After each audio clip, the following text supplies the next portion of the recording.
भारत के तमाम साथियों, डॉक्टर दुआ का हार्दिक अभिनंदन। और आपसे आग्रह, अनुरोध, अपील है कि हमारे रोज का जो ATV अहरा TV पे जो आप वीडियो देख रहे हैं, सुन रहे हैं, इन्हें लाइक करें, सब्सक्राइब करें और फॉरवर्ड करें, ताकि हमारे जितने भी मानवाधिकार को मानने वाले लोग हैं, मानवीय मूल्यों को प्रतिष्ठापित करने वाले लोग हैं, जो अहरा और ANP से प्यार करते हैं, वो अपने अध्यक्ष के वक्तव्य को सुन सकें और जान सकें। हम सभी लोग सामाजिक सरोकार से जुड़े हुए तमाम बुराइयों को खत्म करना चाहते हैं। छोटी सी छोटी समस्याओं का समाधान हो, इसके लिए हम लोग तत्पर रहते हैं। आपसी सूझबूझ से कई जगह हमें परेशान और गलत शिकायतें भी मिलती है। ऐसे सूरत में जो अथॉरिटी है, जो विभाग है, वो जाने कि वो क्या कर रही है, लेकिन हम सबका एक दायित्व बनता है कि हम सब अमन शांति बना करके, मानवता को प्रतिष्ठापित कर करके हम सब लोग आगे काम करें। मेरे दोस्तों, आज जितनी भी पार्टी है, पार्टी लोग बनाते हैं, उद्देश्य लेके आते हैं कि भ्रष्टाचार को खत्म करेंगे, समाज के अंदर सुशासन लाएंगे, लोगों को बेरोजगारी दूर करेंगे, शिक्षा, स्वास्थ्य, सुरक्षा देंगे। लेकिन इन सब चीज़ों से हट कर करके वो जात पात समुदाय में बढ़ जाती है, नफरत की बीज बोती है और ऊंच नीच की लड़ाई लड़ती है। ऐसे सूरत में सभी पार्टियों पे क्वेश्चन चिन्ह बन जाता है। उनसे हमें समझना और देखना है। हम हर बार बार ठगे जाते हैं। जहां हमने 2011 में आम आदमी पार्टी की जब स्थापना हुई, तो एक उम्मीद बन जाएगा कि बहुत सारे पार्टियों में एक अच्छी पार्टी जो भ्रष्टाचार को दूर करेगा, जो हम सब का होगा, आम आदमी पार्टी का होगा, झाड़ू जिससे सफाई होगी। लेकिन उसने तो पूरा ही सिस्टम को ही साफ कर दिया, भ्रष्टाचार में लिप्त रहा, झूठ बोलने में। जहां 2 कदम मोदी जी रहे, तो केजरीवाल भी आगे और पीछे नहीं। आज केजरीवाल 21 दिन के लिए जेल से बाहर आए हैं।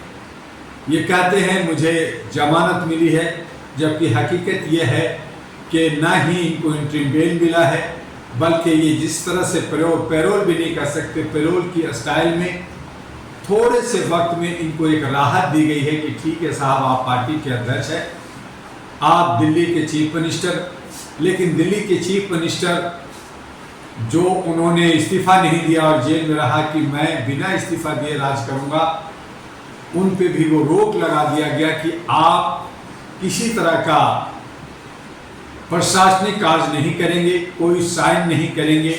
इसका मतलब यह है कि आप चीफ मिनिस्टर नहीं हैं। चीफ मिनिस्टर पे रोक लगा दिया गया सुप्रीम कोर्ट। लोगों को समझ में नहीं आया। लोगों ने कहा कि इंटरिम बेल मिली है। इंटरिम बेल उसे मिलता है जिन्हें मुजरिम घोषित किया जाता है और मुजरिम को थोड़े राहत दी जाती है। पैरोल पे जो लोग सजा आपता होते हैं, सजा काटते रहते हैं, उनको बीच में, जैसे राम रहीम को और बहुत सारे लोगों को पैरोल पे छोड़ा जाता है बीच में। तो ये पैरोल भी नहीं कर सकते, लेकिन उसी स्टाइल में इनको थोड़ा सा राहत मिली है कि आपको थोड़ी छूट दी जाती है और फिर 21 दिन के बाद सीधा आप जेल जाएंगे और वहाँ आपका फिर सुनवाई चलता रहेगा। ED अपना काम करेगा और कोर्ट अपना काम करता रहेगा। और यही वजह है कि हेमंत सोरेन को जो है जमानत नहीं मिला। 500 से ज़्यादा हमारे बहुत सारे लीडर, सामाजिक लीडर जेलों में हैं, चाहे वो भ्रष्टाचार में हो, चाहे वो बलात्कार में हो, चाहे किन्हीं अन्य कारणों से हो, सभी जेल में हैं। सभी चाहते हैं बाहर आए, उनको जमानत मिले, केस लड़े। लेकिन कानून तो कानून है। हाँ, ये जरूर है कि कानून में थोड़ी सी VIP कल्चर हो गया है। वहाँ पे समानता की खाई को जहां बांटनी चाहिए, एक नज़रों से देखनी चाहिए, नहीं हो रहा, इसलिए उस पर भी सवाल उठता है। हमारे बहुत सारे अथॉरिटी जैसे इलेक्शन कमीशन हो, चाहे ईडी हो, चाहे इनकम टैक्स हो, चाहे सीबीआई हो, चाहे लोकल पुलिस हो, तमाम जगह बुराइयां ही बुराइयां, और उनमें कुछ अपने दायित्वों से हट कर करके समाज को तोड़ने का, समाज को उत्पीड़ित करने का, समाज को दबाने और कुचलने का ही काम करते रहे। ऐसे सूरत में लोग आरक्षण की मांग करते हैं, ऐसे सूरत में राहत की मांग करते हैं, और ऐसी सूरत में जो आर्थिक रूप से कमज़ोर हैं, जातीय समीकरण में कमज़ोर हैं, उनकी भागीदारी, उनकी हिस्सेदारी होनी चाहिए।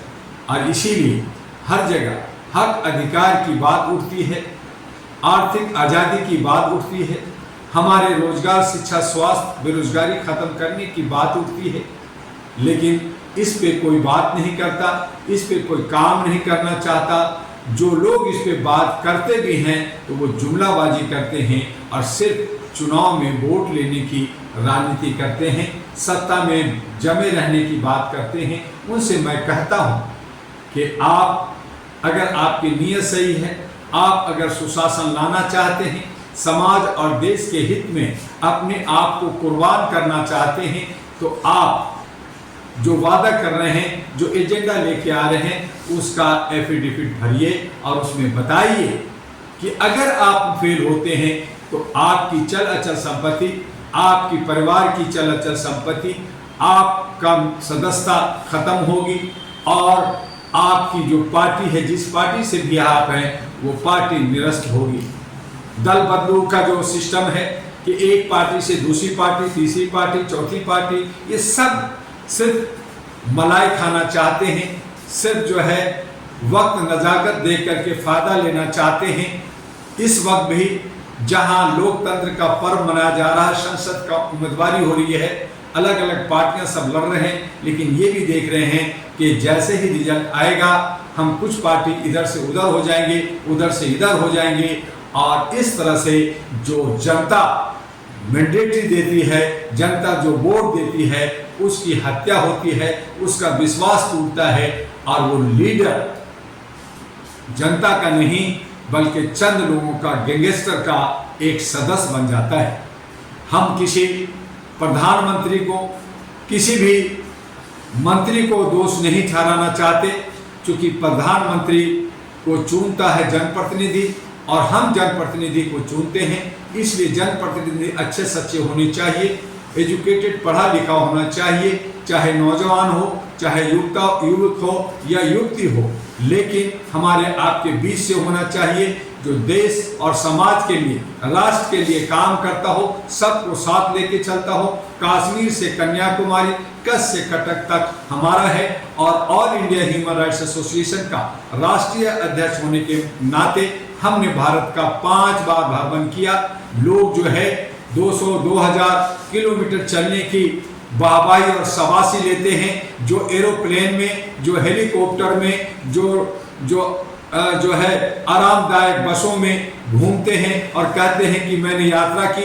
हम लोगों ने पैदल घूमे, हम लोगों ने नुक्कड़ सभाएं की, बहुत लाखों करोड़ों हैंडबिल्स बांटे, और जो हम लोगों ने अवेयरनेस मानवता की दी है, आज उसी का नतीजा है कि बहुत संख्यक 85-90% लोग जागृत हो गए हैं, समझने लगे हैं, और वो हक अधिकार के लिए आवाज उठाने लगे हैं। अब जरूरत इस बात का है कि जो बाबा अंबेडकर ने कहा, काशीराम ने कहा, कर्पूरी ठाकुर ने कहा, प्रियार ने, लोहिया ने, जयप्रकाश ने, और तमाम जो ललन यादव ने, जिन लोगों ने कहा कि अगर आप पूरी रूप से अपना हक अधिकार संरक्षित करना चाहते हैं, अपने परिवार को संरक्षित करना चाहते हैं, देश को उन्नति की तरफ ले जाना चाहते हैं, समृद्धि चाहते हैं, तो आप सत्ता के गलियारे में आइए। वहाँ पे दौलत की बहुत लूट खसोट, मारा मारी हो रहा है, लेकिन हम अच्छे नियत से अगर आगे आएंगे तो कम पैसे में भी, थोड़े से खर्चे में भी, जनता के सहयोग से आप सही जनप्रतिनिधि बन सकते हैं। और इसके लिए हम लोगों ने, all India human rights association ने एक कदम आगे बढ़ाया। 2009 में हमने अहरा national party, all India human rights national party ANP का गठन किया। लेकिन हमने देखा कि बहुत सारे पार्टियां अच्छे नियत से काम करने के लिए आ रही है, हमने साथ दिया, लेकिन सब के सब ढाक के 3 पात निकले, सब के सब जो है एक ढोलक निकले कि ये जो है बजाने में तो अच्छे लग रहे हैं, लेकिन जब उनकी चमड़ी उतारी गई तो पता चला वो अंदर से खाली है। तो इसी तरह से हम सबको सोचना होगा, आइए अहरा नेशनल पार्टी हम सब का होगा, हमारी सही दिशा भी होगा, हमारे काम करने के तरीके होंगे, हम हक अधिकार की बात करेंगे, हम जो है आर्थिक आज़ादी, रोजगार, शिक्षा, स्वास्थ्य, सुरक्षा समान रूप से हो सके, सबको मिल सके, हमें सामाजिक भागीदारी मिल सके और हमारी तमाम जो छोटी बड़ी समस्याएं हैं उसका सिंगल विंडो सिस्टम से समाधान हो। हर मोहल्ले में शिकायत पेटी हो जिसके अंदर जो है शिकायत जमा हो, और जिस तरह से हम पत्रों की छाटते हैं और गंतव्य स्थान तक पहुंचाते हैं, उसी तरह से अपने लिफाफा को, अपने पत्र को आगे हम पहुंचा करके और अपनी समस्या का समाधान निकालेंगे। तो आइए अहरा नेशनल पार्टी के साथ अब जोर शोर से के साथ जो आने वाले तमाम राज्यों के अंदर, पहले कश्मीर में सितंबर में होने जा रहा है, वहां 90 के 90 अहरा जो है कैंडिडेट उतारने जा रहा है, उसके बाद दिल्ली फरवरी में होगा, फिर बिहार, फिर केरला, आपका हरियाणा और कई अन्य राज्यों में होगा। हम तमाम जगह विधानसभा में उतरेंगे और ताकत बना करके आने वाले, हो सकता है कि ये जो सांसद का उम्मीदवारी चल रही है ये 5 साल ना चले, 29 तक ना चले, 2-2.5 साल में ही गिर करके फिर मध्यवर्ती चुनाव हो जाए, क्योंकि ये लोग सब काँव करने वाले लोग, ये लोमड़ी लोग, ये लड़ेंगे जरूर और ये भारत को नुकसान पहुंचाना चाहेंगे। और ऐसी हालत में हमें अभी से सतर्क रहना होगा और अपने देश के लिए, अपने भविष्य के लिए, अपने नौजवानों के लिए, उसके मुस्तकबिल के लिए आगे आइए। अहरा नेशनल पार्टी आपका इंतजार कर रहा है, आपका डॉक्टर दुआ। बस आज इतना ही, फिर कल मिलेंगे। अहरा और ANP का राष्ट्रीय अध्यक्ष। जय हिंद, जय भारत।